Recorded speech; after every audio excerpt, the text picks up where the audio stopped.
C'était déjà le 3e Grand Chelem de l'année 2026 et c'est Sinner qui le remporte pour la 2e fois d'affilée et remporte d'ailleurs son premier Grand Chelem de cette année. Je te résume tout ce qui s'est passé sur ces 2 semaines de Wimbledon.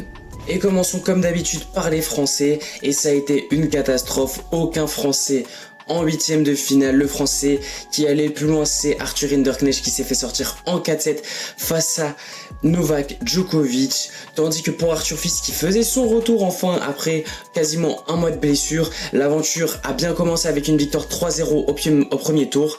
Mais malheureusement pour lui, il affrontait Matteo Berrettini au second tour et il a perdu 3-1. En parlant de Français, il y en a un qui s'est particulièrement imposé dans cette compétition. Mais malheureusement pour nous, comme d'habitude, il n'a pas choisi la nationalité française puisqu'il est britannique. C'est Arthur Ferry qui est allé jusqu'en demi-finale de Wimbledon où il s'est incliné 3-0 face à Alexander Zverev. Mais il aura notamment battu en quart de finale le finaliste de Roland Garros, Cobolli, sur un score net et précis de 3-7-0. On rappelle bien évidemment que Arthur Ferry était une wildcard à la base, on peut dire qu'il l'a bien rentabilisé puisqu'il est tout simplement monté dans le top 30 du classement ATP.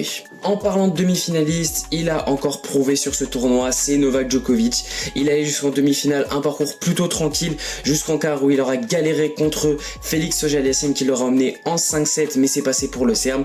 Malheureusement pour lui, encore une fois, Jannik Sinner était trop fort et il a été battu 3-7-0. Mais pour quelqu'un qui est maintenant au bord de la retraite, cette performance est encore une fois absolument légendaire.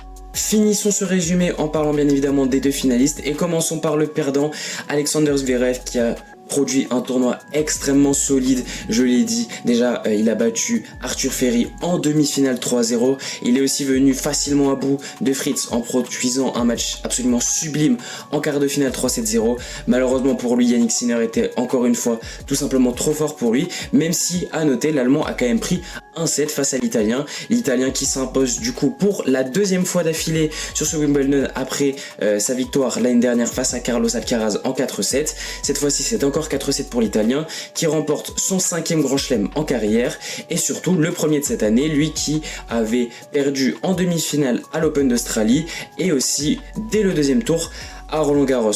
Et voilà pour le résumé de ces 2 semaines du Grand Chelem britannique. N'hésite pas à dire ce que tu as pensé du tournoi en commentaire, n'hésite pas non plus à t'abonner et nous on se revoit pour une prochaine.